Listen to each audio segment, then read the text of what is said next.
Hey, hey, hey, happy days. Sharon Horne-Ellstrom here, also known as Pajama Grandma, and she, S-H-E, Sharon. What's she up to now? Day 638.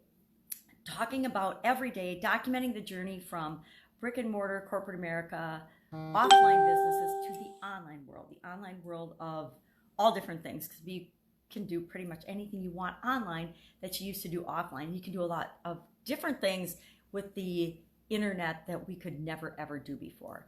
Found myself a couple of years ago with the opportunity to actually explore the online world, something that I'd been curious about for a really long time, but I was so busy in my day-to-day life raising my family and building businesses, brick and mortar real businesses, that I never really had time to add an online component to them.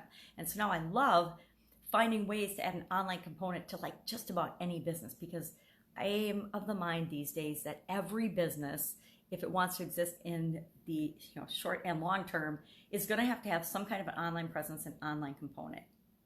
And I used to think that was websites, but I don't believe that anymore. And I don't believe it's 100% funnels either. I think it depends on your business, your goals, your objectives, what you're trying to achieve. I think some businesses just need a presence because they have to interact with the human beings in order to provide their goods and services. And other businesses, yep, you can just do 100% online with a funnel and the whole sales process can be automated. But there's a lot of sales processes and a lot of things that still need that human interaction, person to person. So although I believe every business needs an online component, I don't believe every business can go 100% online, which I disagree with many of my peers on that. And can you create an entirely 100% online business? Absolutely, positively. But it's not the same thing as traditional business, because you know what? People are always going to want to shop. People are always going, as much as Amazon and online shopping, and I'm an avid believer in those. I participate a lot. As much as those things are growing and will continue to grow, there is still going to be a need for we humans to interact with one another. Social media is fun and awesome, but it's not the same thing as having a real conversation with another human being. It's just not the same. I know a lot of people are substituting it, but there's good and bad about everything, but we can have a topic about that another day. So what did I call this one? I called it Flow, Flexible, and Open Valve. I don't know if I've ever talked about the concept of open valve. It's like being open-minded or receptive to things that you're not normally open-minded and receptive about. And after I had my sudden cardiac arrest, I read a book recommended to me by Jim Edwards by Lynn Grabhorn. And Lynn Grabhorn has since passed away, but she wrote an incredible book that I read, and I did the workbook and I read it again. The workbook actually took me over 6 months to do, because I told myself when I started it, and I think Lynn probably recommended this, I don't think it was my idea, that she said, go through the exercises and don't move on until you finish every exercise. And so I got into the book, I got about a month in, and I hit an exercise that probably wouldn't have blocked hardly anybody else, but it took me literally 2 months before I could make myself complete that exercise and do that exercise. Now, what I learned from that activity was how powerful that strategy is to learn something, apply it, learn a little more about something, apply it, learn a little bit more about something, and just do that until you reach the goal or the objective that you've set for yourself. Because that exercise, the one that I could have skipped over, that was the exercise that I personally needed the most. And when we're learning a new thing, when we're learning a new activity, when we're following someone else's model, when we're learning from other people, where we get hung up, where we get stuck is going to be a little bit different for each one of us. Now, when I'm doing a course, or when I'm coaching somebody, or I'm coaching, certain types of business owners on something, they tend to get hung up and stuck at the same components or the same places or about the same places of the process, but everybody doesn't, because we're all different. A lot of people do, but everybody doesn't. And so we need to be flexible and flow and open to helping people over the little hurdles and challenges they have. Now, we know I love challenges, so it's kind of my thing, is to see where do people get hung up, and what do we need to click, and what do we need to ask, and what do we need to do to overcome that little hurdle, that little challenge. And again, it's fun and it's exciting because it's a little bit different for each of us. An open valve means that I am open to other possibilities, other things that I might not even have thought about before. I'm open to looking at people and circumstances and businesses and situations and things maybe differently than I have in the past and differently than I thought was possible. And we can do this with any, especially big emotionally charged subjects. It's important, at least for me from a personal development and personal growth standpoint, to say, okay, this is how I've grown up believing something should be. This is how I've seen it in the past. This is what I'm being shown. This is what I'm looking at.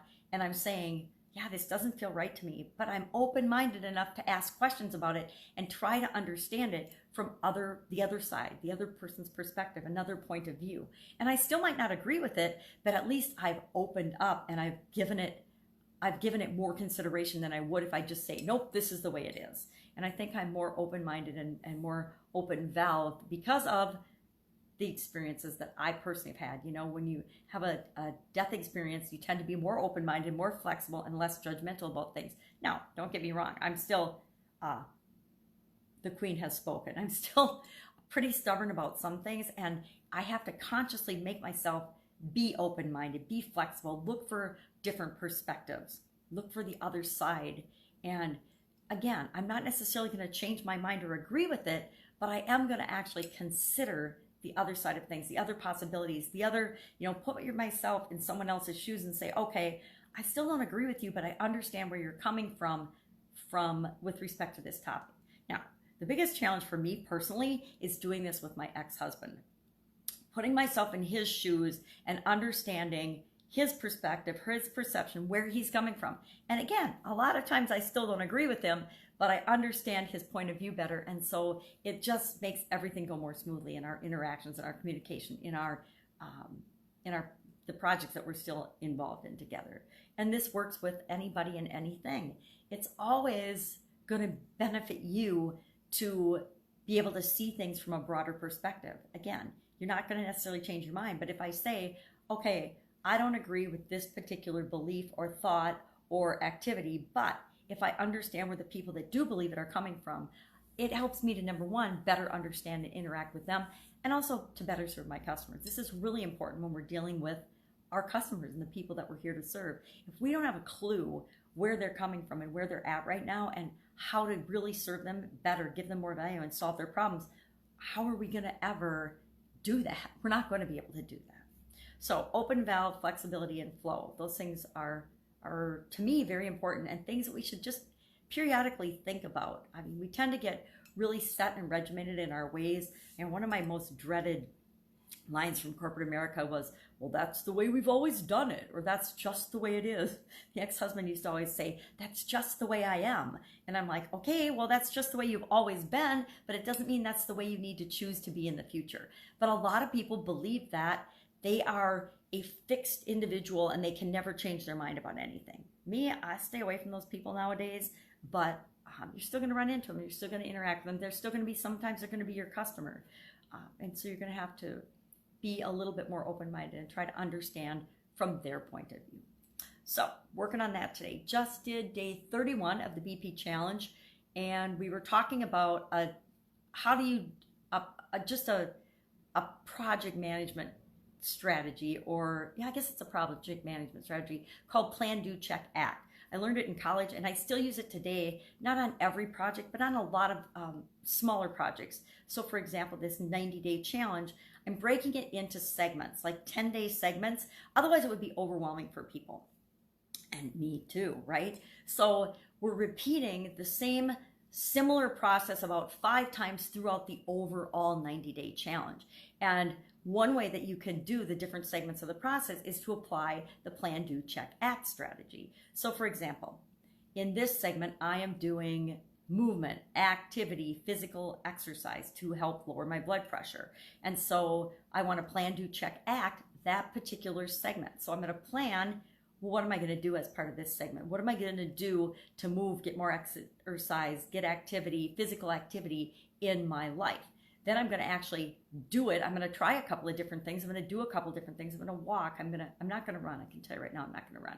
I'm going to walk. I'm going to use different exercise equipment. I'm going to find different places that I like to, and different experiences and activities that I want to participate in. I'm in Texas right now, in Fredericksburg, and there's something called I want to say Magic Rock. That's not it. But there's this great big giant rock that people climb. I want to climb that. If it ever stops raining, that's one of the things that I'm going to do during this segment.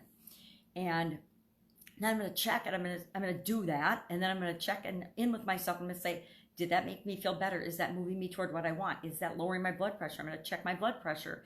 And for me, the check is either I did it or I didn't do it. Did I do something physical every day or did I not? That is my personal, that's going to be my measurement, my way of measuring. And either I did it or I didn't. Now, there's no excuse for me to not do it. I will do it. I'm committing to myself. And part of what I wanted to explore today was why. Why is this segment important toward my overall goal? Because if I don't ask myself, yesterday we talked about thoughts, feelings, and beliefs about this segment, this thing about exercise, movement, action, physical activity, because that's mine, or whoever, when you're going through the challenge, whatever your next thing is, ask yourself, what am I thinking about this? What are my beliefs about this? What are my feelings about this? Now today we want to explore why is this segment, why is doing this thing important to achieving our 90-day goal, my 90-day goal? Well, movement is one of the best things. Physical activity is one of the best things that I learned in my research the first couple of weeks of the challenge that helped to lower blood pressure. So of course, that's something that I want to incorporate and add and make sure I'm doing in my life.